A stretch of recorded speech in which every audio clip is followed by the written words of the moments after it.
I understand why you're taking therapy, because I was one of you. I was also taking therapy for a while, and it's good. It's actually good that you start looking inside of you and realize that you cannot fix anything outside of you, and you can just only fix whatever is inside of you, and you start looking inward and actually see what's going on. And I believe therapy is very helpful at the beginning level, where you just start navigating and just actually start realizing, oh, I have emotions, and this emotion triggered by these thoughts, and this thought triggered by this event, and I'm perceiving someone like this, and I'm feeling like this.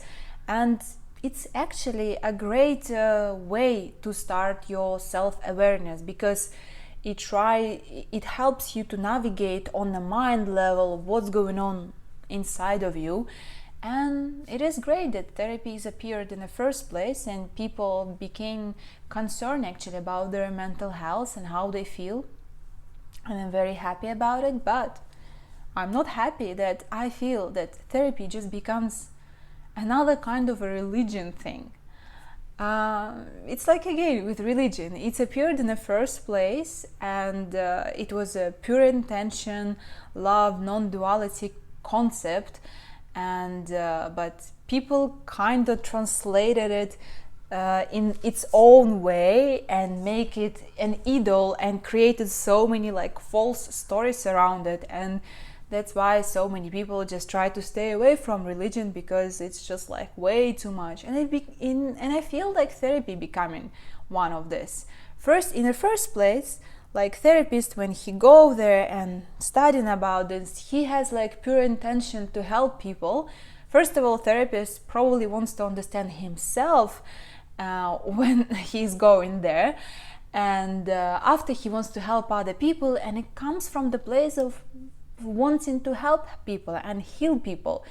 But in the end, not in every case, again, I'm just talking about like not positive cases, but in the end I've noticed that it just becomes this therapist and people who are going to therapy for a long time, and I was becoming one of them, just becomes one of the most judgmental people. In a way, it's kind of very contradictory, because you are supposed to be just like very neutral, giving like no judgmental, but in the end you just start labeling everyone with its own trauma, with its own things that need to be fixed, and you just start seeing traumas in every single person. You start seeing problems that this person has with him, and you just giving diagnoses all around and everything, and you just see how fucked up the world is, and everyone needs a therapy, and why our parents didn't go and take a therapy, why we are the one who should do these things. And it's becoming not about love at all. In the first place, it started because of love, because you want to heal people, because you want to heal yourself, and in the end it's just become like it's like a loop, you know. You cannot fix a problem on the level of the problem, because if you just keep talking about your trauma, I know the concept, you're supposed to talk about it because you're supposed to feel that feelings that you were experiencing when you were traumatized, and you're supposed to release them. And I agree, it's helpful.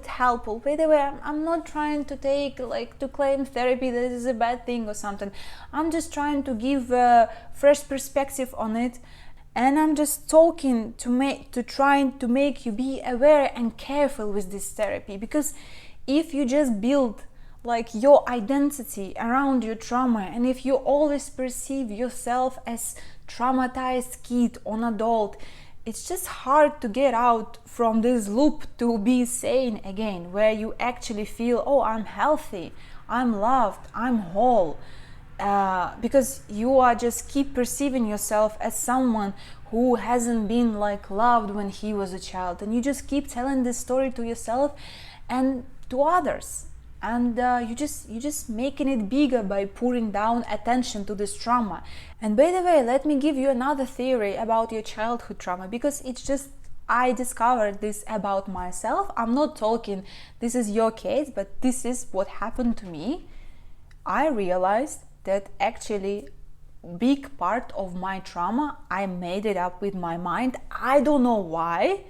Like, okay, let's start. I actually talk about it more in this video. I will link it somewhere here, where I liked perceiving myself as a victim of circumstances in general, and that's why I was perceiving my memory as I was a child who was not loved, and my brother was bullying me, and my parents didn't love me. I don't know, my ego, whatever, just loved, perceived my childhood in such a way. And when I start getting free from this image that I'm someone who is carrying deep childhood trauma, these positive memories about my childhood start popping up like mushrooms in my head. I was like, oh, my parents were actually loving me. I did not know that because I prefer not to notice it. Let's all agree that time is just a concept. It's not real. It's a mental concept, and you only exist in this very moment, in the present of now.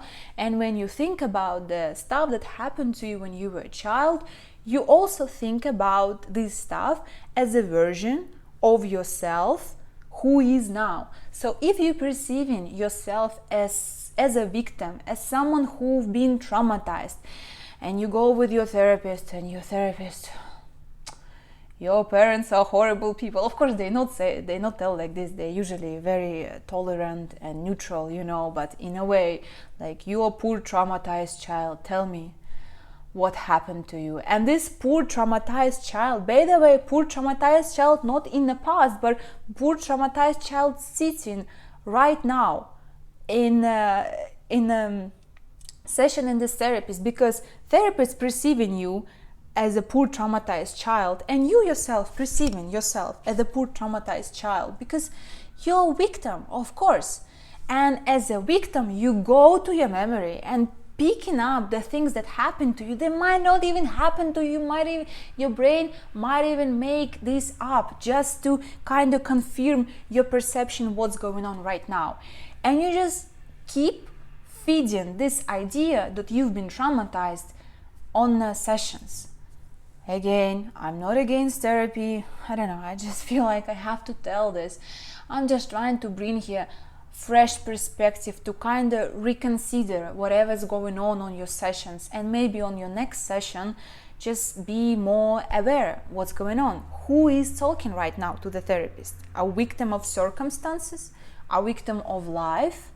Or someone who is whole and loved and grounded? Like, who is talking to the therapist right now? And therapy will not save you. It's not a salvation. It's a definitely great way to start your self-awareness, to navigate inside yourself, to understand your emotions, to understand yourself, to understand the world. But at some point, for me, for example, it was not serving anymore, and I had to let go of the whole therapy idea, because I'm sorry, I'm just I don't want to continue this story where I have traumas and problem inside of me, because this story just never ends. Therapy is there to see what's wrong with you. It's his job, Of course, he will encourage you if he's a good therapist and kind of inspire you, but at the same time he will always look for more problems. And if you look for problems in your life, by the way, if you look problems in your life, you will always find some, because it just depends on your perception.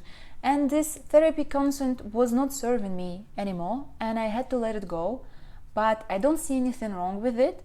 I just think you need to be aware that this is definitely not a salvation, not an answer to your problems. It will not fix your life. It will not fix you. It's just a great stepping stone to start your journey inside. But at some point you gotta navigate it yourself, because no one's know the answers. No one's know. Only you know all the answers inside of you. You will not find it inside other person mind, even if this mind has many educations and life experience. You will not find it there. You have to give up even these kind of concepts and go even deeper to find this answer, which is love. Yeah, so Thank you so much for being here, and thank you so much for your donations that you sending me on PayPal. I appreciate it so much. It helps me to keep going, and I hope I see you in the next one. I love you.